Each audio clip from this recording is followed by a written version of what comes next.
ओम नमः शिवाय। जय शिव शंभू। एक बार फिर से आप सभी का स्वागत है अपने यूट्यूब चैनल धर्म ज्ञान में। सोमवार का दिन भगवान शंकर को समर्पित होता है। आज के दिन भक्त भोलेनाथ को प्रसन्न करने के लिए विशेष पूजा अर्चना करते हैं। कुछ लोग आज के दिन व्रत भी रखते हैं ताकि शिव जी की विशेष कृपा प्राप्त की जा सके। बाबा भोलेनाथ के आशीर्वाद के लिए सोमवार का व्रत भी करते हैं। तो अगर आप लोग भी सोमवार का व्रत करते हैं तो व्रत में व्रत की कथा पढ़ना अथवा सुनना बहुत अनिवार्य होता है। अगर आप व्रत नहीं भी करते हैं तो सोमवार व्रत की कथा सुन के आप उतना ही पुण्य फल प्राप्त कर सकते हैं जितना कि आप उपवास से प्राप्त करेंगे। तो नारद पुराण के अनुसार सोमवार में व्यक्ति को प्रातः उठकर स्नान आदि करना चाहिए, शिव जी को जल और बेलपत्र चढ़ाना चाहिए तथा शिव और माता गौरी की पूजा करनी चाहिए। शिव पूजन के बाद सोमवार व्रत की कथा अवश्य ही पढ़नी चाहिए। इसके बाद केवल एक समय ही भोजन करना चाहिए।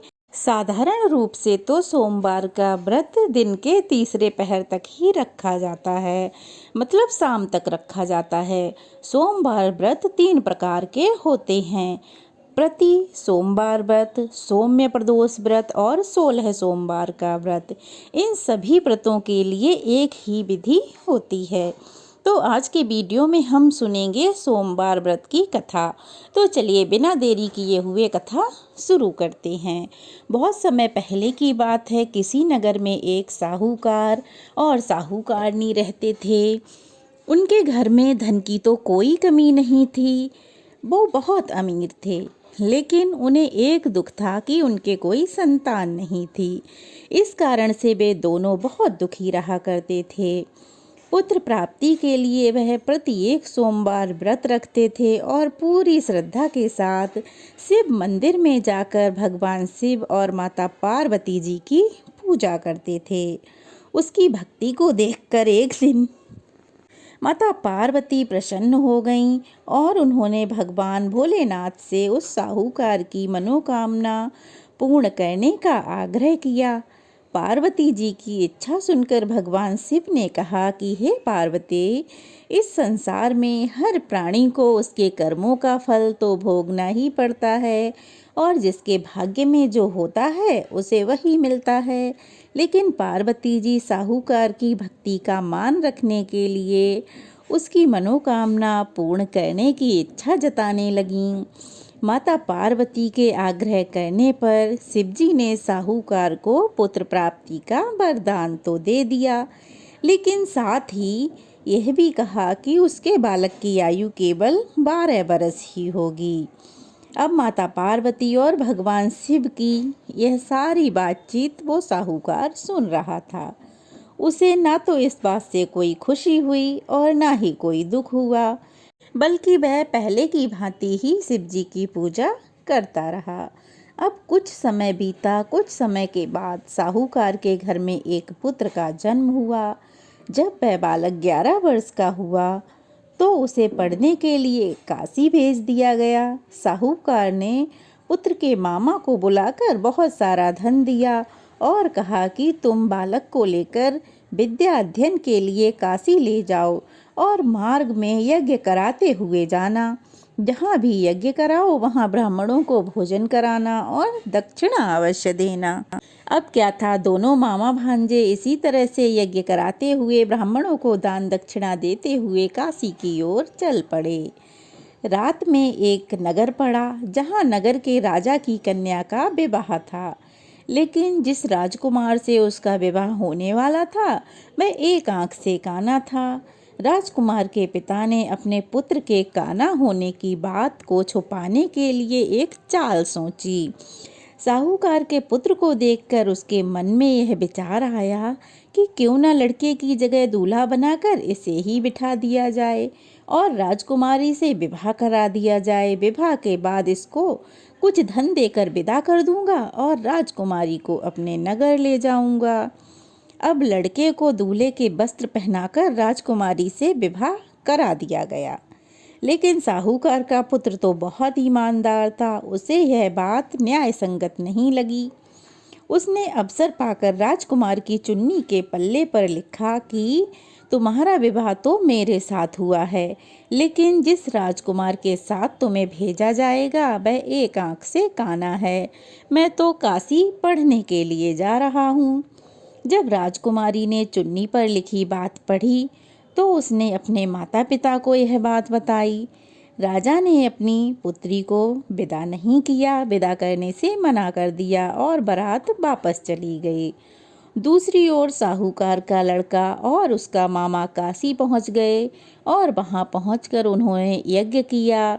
जिस दिन लड़के की आयु 12 साल की हुई उस दिन यज्ञ रखा गया। लड़के ने अपने मामा से कहा कि मामा, मेरी तबीयत कुछ ठीक नहीं है। मामा ने कहा कि तुम अंदर जाकर सो जाओ। अब लड़का अंदर जाकर सो गया। शिवजी के वरदान के अनुसार कुछ ही देर में उस बालक के प्राण निकल गए। अब तो मृत भांजे को देखकर उसके मामा ने रोना बिलखना प्रारंभ कर दिया। संयोगवश उसी समय शिवजी और माता पार्वती उधर से होकर ही गुजर रहे थे। अब माता पार्वती ने भगवान से कहा, स्वामी, मुझे किसी के रोने का स्वर सुनाई दे रहा है जो मुझसे सहन नहीं हो रहा है। आप इस व्यक्ति के कष्ट को दूर करिए। जब शिवजी मृत बालक के समीप गए तो वह बोले कि यह तो उसी साहूकार का पुत्र है जिसे मैंने 12 वर्ष की आयु का वरदान दिया था। अब इसकी आयु पूरी हो चुकी है। लेकिन मातृभाव से विभोर माता पार्वती ने कहा कि हे महादेव, आप इस बालक को और आयु देने की कृपा करें, अन्यथा इसके वियोग में इसके माता पिता भी तड़प तड़प कर मर जाएंगे। माता पार्वती के आग्रह पर भगवान शिव ने उस लड़के को जीवित होने का वरदान दे दिया। अब शिवजी की कृपा से वह लड़का जीवित हो गया। शिक्षा समाप्त करके लड़का अपने मामा के साथ अपने नगर की ओर चल दिया। दोनों चलते हुए उसी नगर में पहुँचे जहाँ उस लड़की का विवाह हुआ था। उस नगर में भी उन्होंने यज्ञ का आयोजन किया। उस लड़के के ससुर ने उसे पहचान लिया और महल में ले जाकर उसकी खूब खातिरदारी की और अपनी पुत्री को उस राजकुमार के साथ यानी कि साहूकार के बेटे के साथ विदा कर दिया। इधर क्या हुआ कि साहूकार और उसकी पत्नी भूखे प्यासे रहकर अपने बेटे की प्रतीक्षा कर रहे थे। उन्होंने प्रण कर रखा था कि यदि अपने बेटे की मृत्यु का समाचार सुनेंगे तो वह भी प्राण त्याग देंगे। परंतु अपने बेटे के जीवित होने का समाचार पाकर वे दोनों बहुत प्रसन्न हुए और उसी रात भगवान शिव ने व्यापारी को स्वप्न में आकर कहा, हे श्रेष्ठी, मैंने तेरे सोमवार के व्रत करने और व्रत कथा सुनने से प्रसन्न होकर तेरे पुत्र की आयु लंबी कर दी है।